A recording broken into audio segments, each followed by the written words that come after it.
Not this being a summer reading video, and I am exclusively inside. But you see this? That's a tan line. Between the last 2 days, I have spent a few hours outside reading The House in the Cerulean Sea. And as of right now, I am on page 100. 32%. Wow. I did not think I was that far into it, I guess. I guess this doesn't feel like 32%. I don't know. Anyway, I feel like that's not right. Usually, I'm not somebody that picks up like fantasy, sci-fi, anything around that. In the summertime, that's just not usually a genre that I'm really like reaching toward. But with this one, when you look at the cover, it just kind of, it gets you. Listen, we all judge books by their covers, okay? Don't act like you don't do it. Don't even act like you don't do it. And this one, it just seems so summery. Island at the sea. When you are introduced into the setting of this book and where this house is at, it is both warm, cozy, and inviting, and very summer-esque at the same exact time. The ocean is around it, but also just the environment feels warm. Like it emanates warmth because of the characters immediately. Like the cast of characters that you were introduced to, I have fallen in love immediately. I have literally fallen in love to every single one that we have been introduced to. I genuinely can't wait. It just feels like this book is going to be a warm hug, and I am so excited for it. I feel like at page 100, we are just now starting in like the real plot of the book. The first 100 pages have just been like pure buildup of kind of our main character Linus, his job, a job that he gets assigned to do, and then he comes to this island, kind of discovers this house, discovers all of the children there, and he kind of sees what's ahead for him. This book just feels like it is going to be so adorable, and I am so ready. Like I said, for the past 2 days, I've spent some time outside. I actually was outside for quite a bit today. So we are just now sitting down for the first time today, having some relaxation time. So we're going to be reading The House in the Cerulean Sea, or continuing the book, seeing just how much better it can get, which I'm actually so excited to just sit down with a cozy book and read.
Hello. Okay, I feel like something has happened to the lens of this camera. The House in the Cerulean Sea. This is a book that I don't think I have physically owned this book for a long time. I couldn't tell you. However, I have been aware of this book probably since like 2021. We all have those books where we are aware of them and we're like, one day for sure I will get to it, but we never know when that day is. And randomly, this video was that day. I will go ahead and tell you guys that I did give this one a 4.25.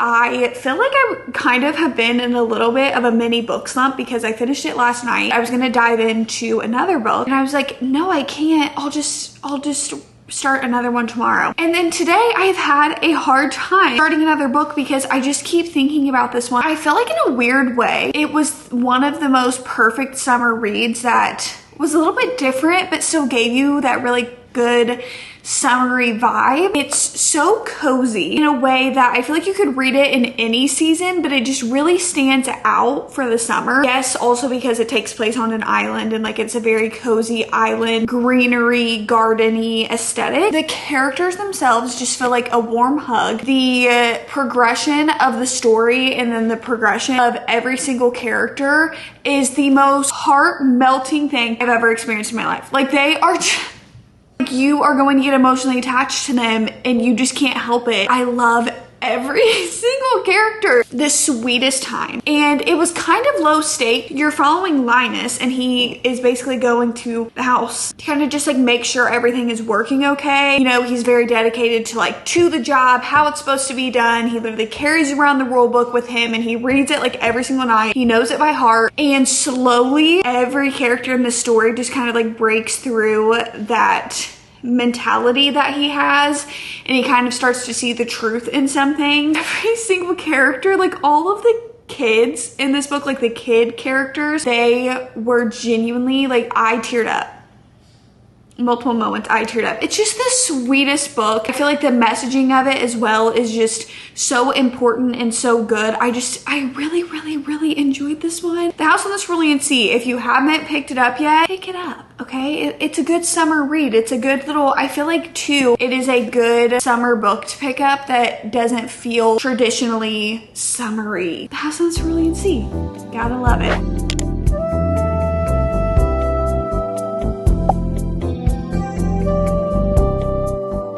I'm gonna be honest with you guys, I've been trying to read this book all day, and for some reason it is just heavily triggering anxious spiral thoughts. Okay, I'm gonna be completely honest with you guys. I am a little hesitant on this one. Not that it's a bad book at all. The only thing that makes me very hesitant is I just don't personally love the mindset that reading books that kind of have this plot to them puts me in, because I'm somebody who, to be very transparent, has to fight back the anxious thoughts like every single day about like anticipatory grief of losing like a parent or anybody in your life. Like I every single day battle with getting those thoughts and then having to like put those away, because you just can't live life like that. So when I read books with plots that surround around grief and losing a parent, and that is like exactly what the book is surrounded around, it's a little bit hard for me, because while it is a beautiful book and you can take so many things away from them, and I do read them all the time, sometimes they can just really trigger me. And earlier I started this one and it really was triggering me. I mean, y'all, I did not even get far into this book, but she was talking about how her mom, her great love of her life, it says, my mother, you see, is the great love of my life. She's the great love of my life, and I've lost her.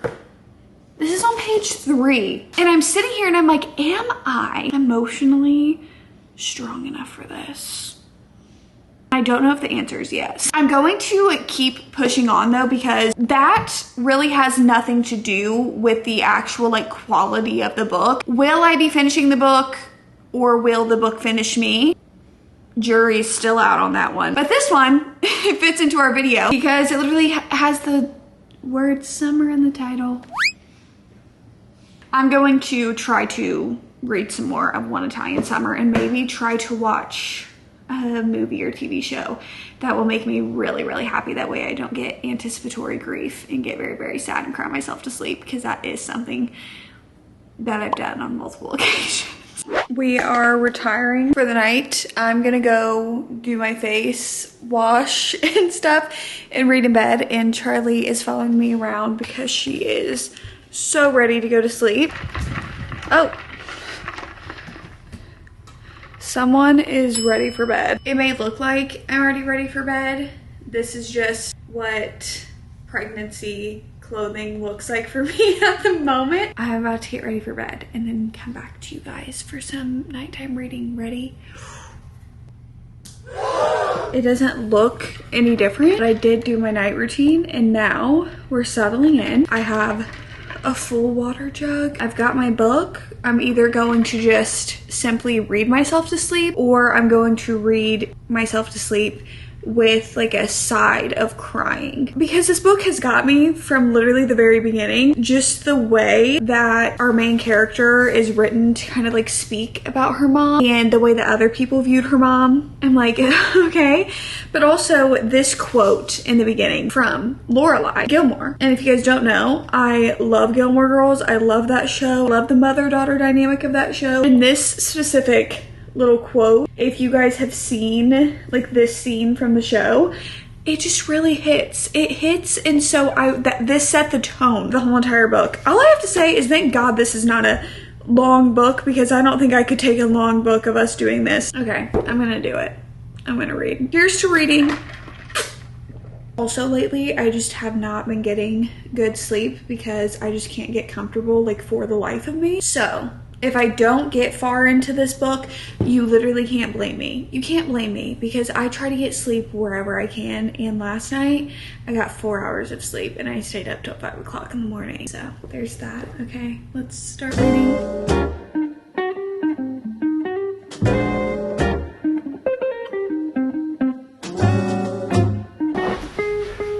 I'm taking this show on the road.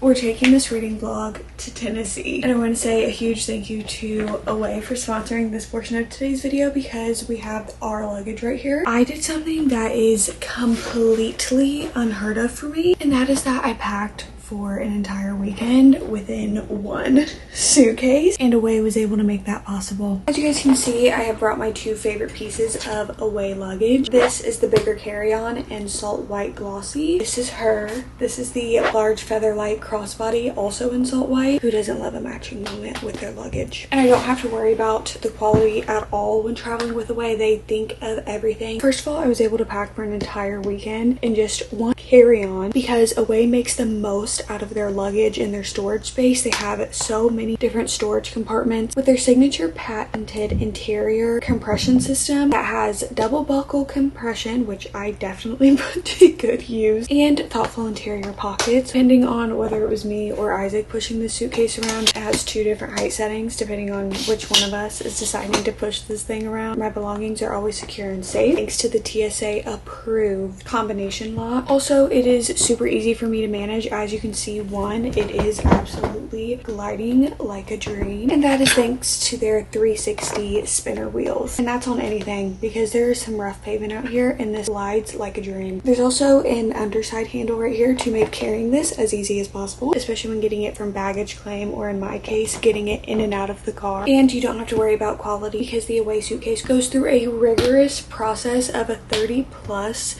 test. From the shell to the wheels to the zipper, they stimulate real life travel elements to ensure that they meet the highest level of durability. Now we have her. Y'all, I don't just use this for traveling. I have been using this as my everyday bag because, as you guys know, I just travel with a lot of stuff with me. And you'd look at this and you'd think, you know, yeah, this looks like a great bag. It's designed to fit way more than you would think. It's a lightweight, water repellent design, and it's machine washable. There are so many little pockets that I put to good use. This bag is perfect for a car ride, a plane ride, whatever it may be. You have a little pocket here on the side. There is this little front zipper pocket for you to be able to put your passport, wallet, whatever it may be. I was storing Isaac's wallet in this yesterday while we were out and about doing some activities, but the inside is the real deal. This isn't even all of the stuff that I am fitting in here. I have more stuff to put in. I have my iPad, my camcorder, books, and that's all just utilizing the main compartment. There's a little pocket in here. I have my laptop sleeve open, ready to put my laptop and iPad in. This little zipper compartment is where I am keeping my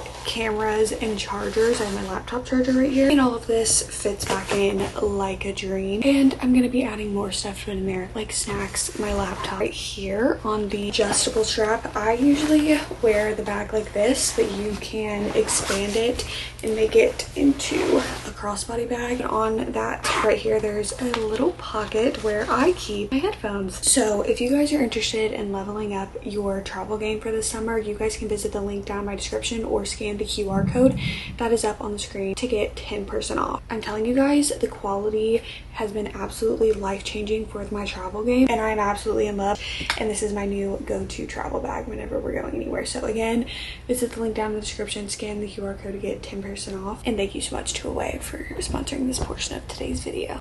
1 second. What are you doing? I'm giving an update. Did you hear any of it yesterday while we were on our drive? Heard a little bit of it, yeah. Isaac was watching Love Island. To catch you guys up to date, right now we're in Tennessee. I'm trying to think of how long the drive was yesterday, and for a part of it, I listened to One Italian Summer and I got to like 55% into this book. I will say Not loving it. I feel like definitely it helped me get over the little hump in which I had of reading it, because I told you guys anticipatory grief is a thing. And so then I was listening to it and we kind of got over it, and we get into the plot of Katie being in Italy, the Amalfi Coast to be specific. I told you guys, it starts off with a Gilmore Girls quote. Lauren Graham actually narrates the audiobook for this, so that was also a treat listening to her narrate it, because I feel like she actually does a really good job at voicing Katie and kind of narrating that whole entire experience. However, I do not enjoy Katie as a character. Book that this author is the most kind of like famous for is In 5 Years, and I didn't like the main character in that one either, and this was years ago. I think I read that book in like high school, and it's kind of like these characters just like they don't make the best decisions, and so then it kind of takes me out of the story because it's hard to root for. But then with this one, it's so hard because it's layered with this grief element where you definitely feel for Katie because she's going through this hard life adjustment without her mom. Also, this is what's weird. We have not explained why Katie can see her mom, because the whole entire point of the book is that she goes to the Amalfi Coast and then she sees her mom like when her mom was 30, and she spends the summer with her mom. We never explain it. She just kind of like runs into her mom, and then we never explain how that is a thing. Did she time travel? Literally, I don't know. I'm on chapter 22, so I'm about 172 pages in. I have about this much of the book left to go. It's a very quick read. I love the descriptions of the Amalfi Coast in Italy and like everything that she's experiencing, down to the food, the scenery, the fashion. It's all very atmospheric and fun, but I wouldn't say that it's my favorite. Okay, I gotta go, guys. I'm gonna bring this book with me.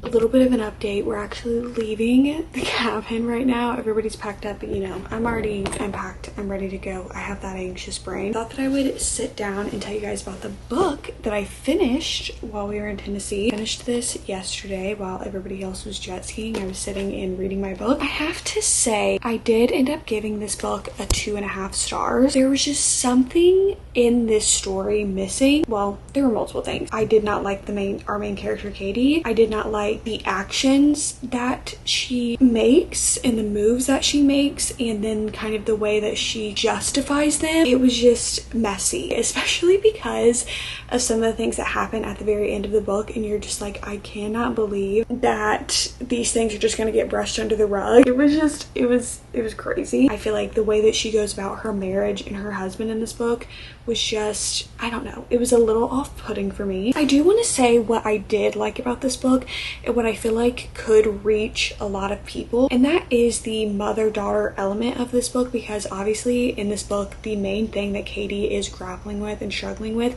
is the recent loss of her mother. While that's in a position that I literally told you guys that I was scared of this book because I just don't want to think about, it also has kind of the lesson of the, like, you know, on social media I feel like this was trending, or it's just like an idea that people talk about, and that is that kind of finding out that your parents are also living their life for the first time and they are also like their own people. I feel like this book was kind of Katie taking her mom and this idolization that she had of her mom, maybe even to kind of, I'm gonna say it, a little bit of an unhealthy extent, and kind of having this realization that her mom is in fact a person and not just her mother, and she has dreams and aspirations and things that she wanted to do with her life. How that then changes Katie and her perspective, because she loves her mom so much but she sees her as her mother, and then kind of seeing this perspective of her mom just as a woman who has dreams and aspirations. I feel like that's a moment in everybody's life that kind of happens, is that you have this moment of realization that, oh my gosh, my parents are in fact people too. They have their own things they want to do with their life. They are a person, and when you kind of have that moment in your life and you're like, wow, like this is crazy. That's what this book felt like. I also did love all of the descriptions of when we were traveling. I felt like I was there. I could see it like a movie in my mind. I loved that aspect of it. Also, for a little side note to talk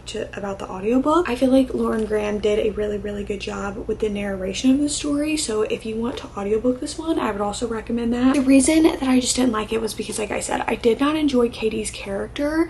I also felt like our plot was just a little bit all over the place. Like, we know Katie is grappling with the recent death of her mother, but then everything else just kind of feels like, what is the lesson? All of these actions have a motivation behind them, but it just didn't feel cohesive or really make much sense to me. I enjoyed the story itself, but when I would think about it just like a little bit deeper, I just wasn't loving it. The whole entire like how she can even see her mom is never once questioned. When we kind of get to that part of the story, it felt so rushed. So I gave it a 2.5 stars because I liked the mother-daughter dynamic. I liked the conversations around that and the conversations around grief and kind of how heavy that can feel like. And while I didn't like Katie's character and her kind of intentions and stuff and the things that she did, I also could see what the author was trying to do. It felt like, at least to me, grief was kind of making Katie question everything and kind of,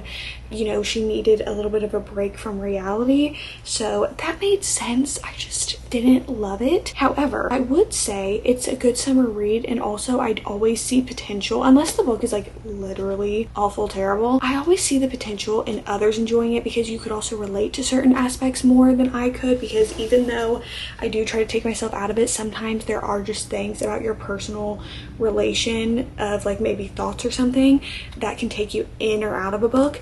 But the descriptions of the traveling was a treat for the summertime. I feel like that was really enjoyable. And also there are just a lot of like deep moments kind of like that, exploring grief in a mother-daughter relationship and kind of, again, like I said, coming to that conclusion of parents being people too. It was an interesting read. I just didn't love it and I didn't feel connected to the story. I feel like that's like the two biggest things. One Italian Summer, 2.5 to 3 stars. We'll see where we're at.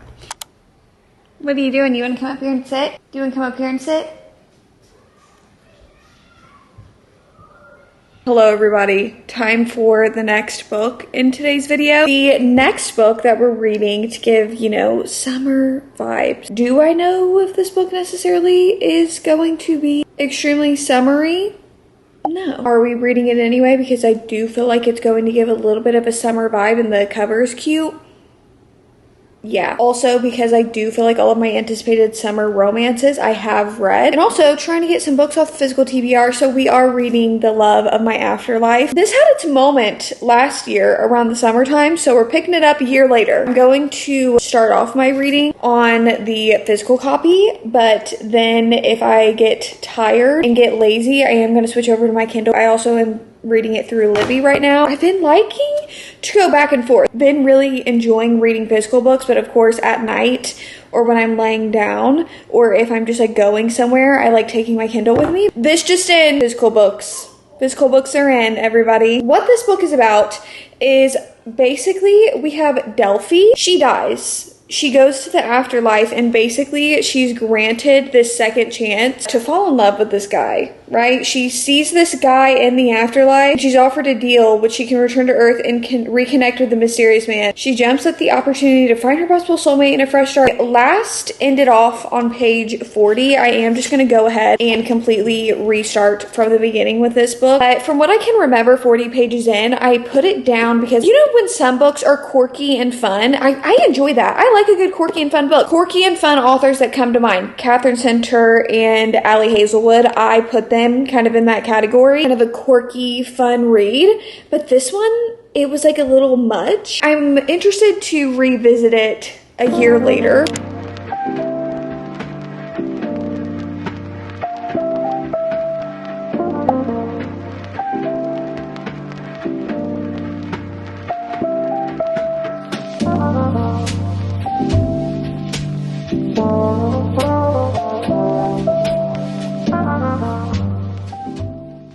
Here are my thoughts on this book thus far. Yes, I just used the word thus.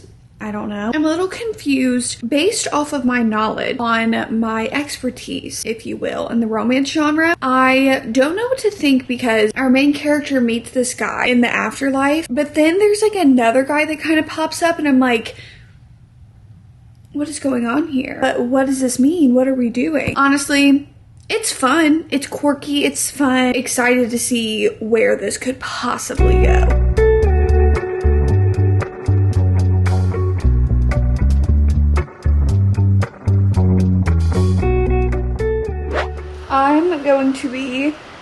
so completely real with you guys.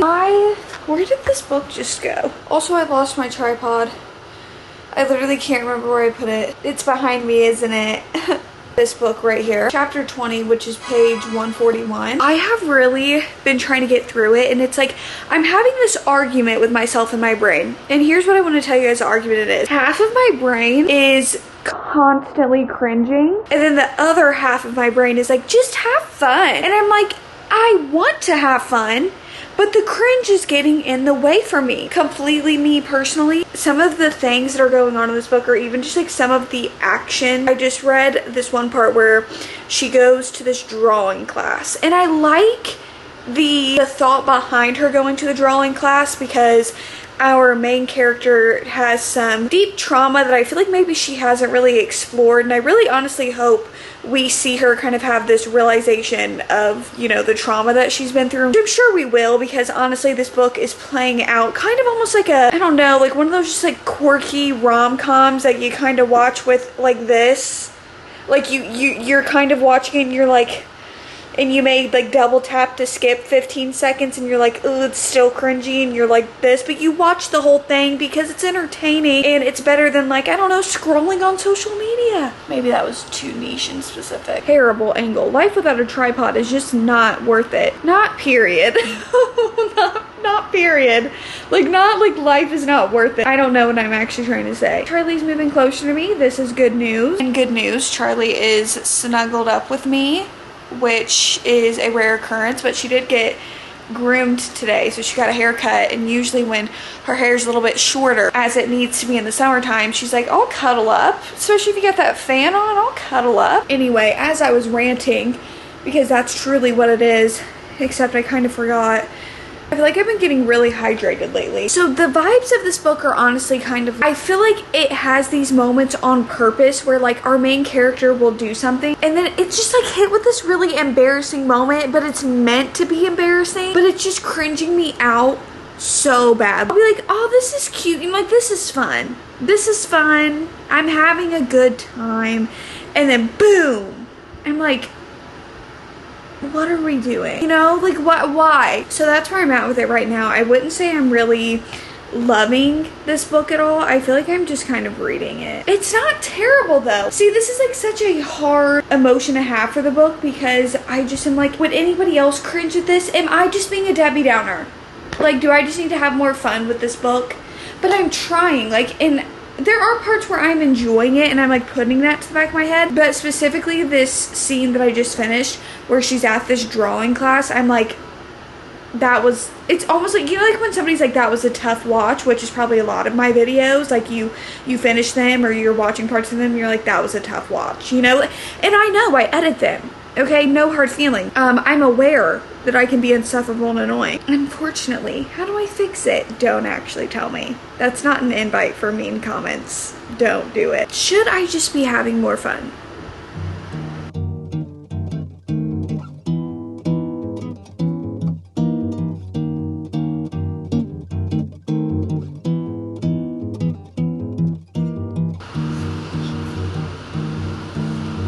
You know what? This is kind of getting charming and fun. I'm having a good time.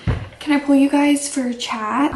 Sorry, Isaac's been having me watch Love Island with him, and that is just stuck in my head. Not to be another person on your social media talking about Love Island. I swear that's not what we're here for. Last night, I finished The Love of My Afterlife, and I did not love it. Let's just say this book was not the love of my afterlife. I don't know if that really worked. When we were last chatting about this book, I was very split in my head because I was like, am I being too critical? Like, is this book just supposed to be fun? Am I the problem?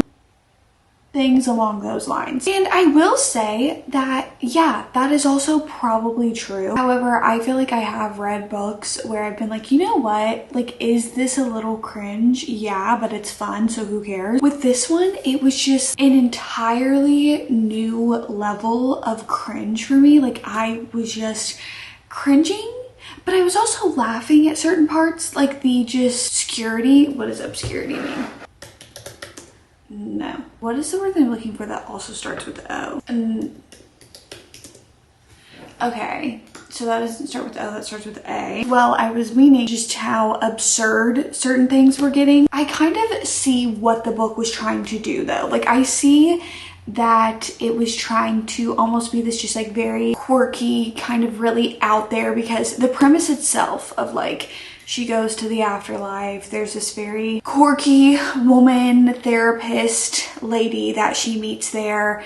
And the whole entire mission is to come back and like have this guy kiss her to save her life. That way she can like live in the real world again and not just be dead. I understand. That's a fun plot. I also can see like why we were doing these wildly absurd things, and it was because of our character and things that she's been through, and I feel like kind of putting her in like outside of her comfort zone kind of gave way to this realization of, you know, why things were the way that they were, and maybe like her self-isolating isn't the answer to the problem, you know, things like that. I understand that. I just didn't like it. I just didn't really care, I guess. I was quickly losing interest in the last 20% of this book. It just kind of fell flat for me because also kind of some of the things that start happening at the end were very predictable, which isn't necessarily a bad thing because like I said, I just also feel like this book, like the author was having fun playing with tropes. They were very self-aware of that. Also, I just want to say, it didn't do my number one ick in a book with pop culture, which is to mention TikTok. However, it did like reference other authors. I think it referenced like Emily Henry, The Hating Game. There were a few other ones, Bridgerton and all of this stuff. Like it references pop culture. So if you are also one of those people that sometimes pop culture references just kind of, I don't know, it's not that I dislike them or that they make me angry. It's that it immediately takes me out of a book because it's like, yes, they live in the real world. They know who these people are, but to like reference us, you wanna know what gets me? It's the meta feeling of referencing like another author's work within the book, but specifically with like modern day authors, like referencing Emily Henry and Bridgerton and The Hating Game. Those are just the three off the top of my head. I don't know if those were the only three, but I don't know why it takes me out of it. But like when they also reference The Great Gatsby, and like that's a book, but for some reason that just feels different. I don't know if it's just because it's cemented into society in a different way that the other books are. I literally don't know, but if it feels like pop culture referencing, I don't love it, but there are people out there who like it. So I will say this, if all of this sounds up your alley, you would like this, because I do see the potential in this just being like a quirky, fun read. I just didn't love it, and I didn't feel connected to these characters at all. I didn't have an awful time reading it though. I'm gonna give it a 2.5 stars. There were times I was just laughing out loud about just how absurd it was, and it was entertaining, and it was a like easy, fast read. If you guys wanna know an interesting thing about books just period, is that I personally, I have found books that I wanted to read from somebody else's, not negative review, but like maybe they didn't rate it as highly as I did, but the way that they talk about the book, I'm like, you know what, but those are things that I like I would enjoy that. So maybe if you guys like enjoy a quirky character, wild ride, just some very interesting side characters, which I did enjoy. I really enjoyed the side characters.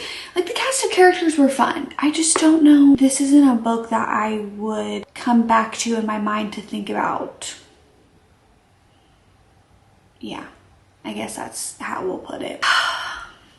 Anyway, where do we go from here?